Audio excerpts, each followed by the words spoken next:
even though WrestleMania 41 is 11 months away, I figured why not do some super early match predictions for the event taking place in Las Vegas. The Night 2 main event, even though we've heard conflicting reports, in my mind, has to be The Rock versus Roman Reigns. It doesn't need to be for a title. I don't think it will be for a title.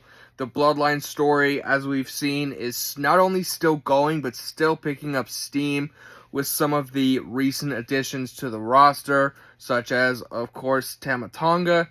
And I just think that after we saw Roman accidentally spear The Rock during night 1 of WrestleMania, and then Roman losing on night 2, I think the setup is already there.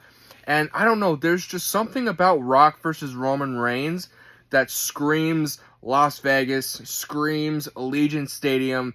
For me, it is the match to make. But that begs the question, what does Cody Rhodes do? And there are a few really exciting potential candidates for Cody Rhodes at WrestleMania 41. But if I were to choose, I would have him face the Ring General Gunther. I think having Gunther win the Royal Rumble this coming January after being a runner-up to Cody Rhodes before WrestleMania 39, if memory serves me correctly. I think there's a phenomenal story to be told there. Gunther, I mean, to say that he's ready, I think is kind of an insult, because he's Gunther.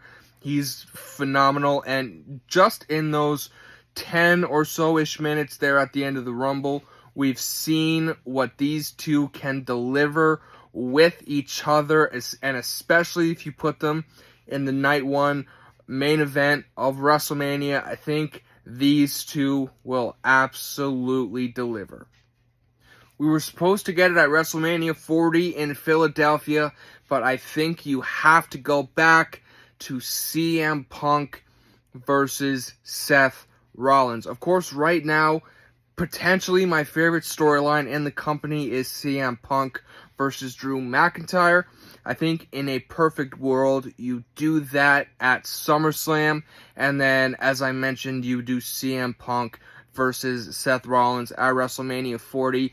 We didn't, unfortunately, get to see, obviously, an entire build-up heading into WrestleMania 40 because of CM Punk's injury at the Royal Rumble, but what we did see was incredibly compelling TV, and I just know that these two, given a full build with hopefully no injuries, would burn the house down. It doesn't need to be for the title, but I could understand, or I could envision a world where it is.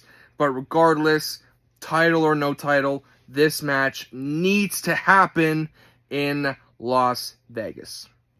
And my last match, which I think the writing is actually on the wall for kind of already, is Bianca Belair versus Jade Cargill. Of course, they are the current women's tag team champions, and we know how tag teams, especially female tag teams, often end up in professional wrestling. I think eventually these two will break up. I think it'll be Bianca turning on Jade, and we will get a very tasty lead up. And this is another match where it doesn't necessarily need to be for a title. I don't know that you want to put a singles title on Jade this early.